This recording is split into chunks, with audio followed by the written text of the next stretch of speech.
ಹಾಗೆ ಇನ್ನು ಕೆಲ ಶಾಸಕರುಗಳು ಏನು ಹೇಳ್ತಾ ಇದ್ದಾರೆ ಅಂತ ಅಂದ್ರೆ ನೋಡಿ, ಗುಬ್ಬಿ ಶ್ರೀನಿವಾಸ್ ಅವರು ಡಿ ಕೆ ಬ್ರದರ್ಸ್ ಅಷ್ಟು ಗಟ್ಟಿ ಧ್ವನಿಯಲ್ಲಿ ಕೇಳ್ತಾ ಇದ್ದಾರೆ ಅಂತ ಅಂದ್ರೆ ಏನೋ ನಡೆದಿರಬಹುದು, ಏನೋ ಮಾತುಕತೆ ಆಗಿದೆ, ಇವ್ರಿಗೆ ಅಷ್ಟು ಭರವಸೆ ಸಿಕ್ಕಿದೆ, ಆ ಕಾರಣಕ್ಕಾಗಿನೇ ಇಷ್ಟು ಗಟ್ಟಿ ಧ್ವನಿಯಲ್ಲಿ ಅವ್ರು ಹೇಳ್ತಾ ಇದ್ದಾರೆ. ಸಿಎಂ ಡಿಸಿಎಂ ನಡುವೆ ಏನೋ ನಡೆದಿದೆ ಅಂತಾನೆ ಅರ್ಥ. ಹೈಕಮಾಂಡ್ ಮುಂದೆ ಏನೋ ಒಡಂಬಡಿಕೆ ಆಗಿರಬೇಕು. ಸಿಎಂ ಸಿದ್ದರಾಮಯ್ಯನವರಷ್ಟೇ ಡಿ ಕೆ ಶಿವಕುಮಾರ್ ಕೂಡ ಶ್ರಮ ಪಟ್ಟಿದ್ದಾರೆ ಅಂತ ತುಮಕೂರಿನಲ್ಲಿ ಗುಬ್ಬಿ ಶ್ರೀನಿವಾಸ್ ಹೇಳಿಕೆಯನ್ನ ಕೊಟ್ಟಿದ್ದಾರೆ. ಮಾತು ಉಳಿಸ್ಕೊಬೇಕು ಅಂದರೆ ಏನೋ ನಡೆದಿರ್ತದೆ ಹೈಕಮಾಂಡ್ ಮಧ್ಯದಲ್ಲಿ, ಇವರ ಮತ್ತು ಹೈಕಮಾಂಡ್ ಮುಖ್ಯಮಂತ್ರಿಗಳ ಮಧ್ಯದಲ್ಲಿ ಏನೋ ನಡೆದಿರುತ್ತೆ ಅಂತ ಅನ್ಕೊಬೋದು ಅಷ್ಟೇ.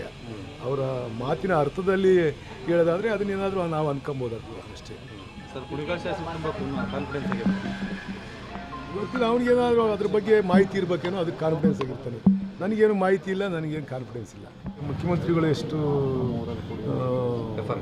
ಎಫರ್ಟ್ಸ್ ಹಾಕಿದ್ರು ಅಷ್ಟೇ ಎಫರ್ಟು ಇವರು ಕೂಡ ಡಿ ಕೆ ಶಿ ಕೂಡ ಹಾಕಿದ್ದಾರೆ. ಇಬ್ಬರ ಹೋರಾಟದಿಂದಲೇ ಇವತ್ತು ಪಕ್ಷ ಅಧಿಕಾರಕ್ಕೆ ಬಂದಿರತಕ್ಕಂಥದ್ದು.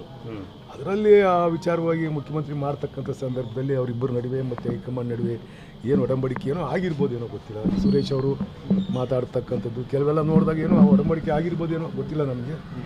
ಆಗಿದ್ರೆ ಆ ಥರ ಏನಾರು ಆಗಿದ್ರೆ ಮುಂದೆ ಅವ್ರಿಗೂ ಅವಕಾಶ ಒಡಂಬಡಿಕೆ ಆಗದೇ ಇದ್ದಿದ್ರೆ ಇಷ್ಟೊಂದು ಗಟ್ಟಿದಲ್ಲಿ ಕೇಳಲಿಕ್ಕೆ ಅವಕಾಶ ಇರ್ತಿರ್ಲಿಲ್ಲ ಅಂತ ನೋಡಬೇಕು.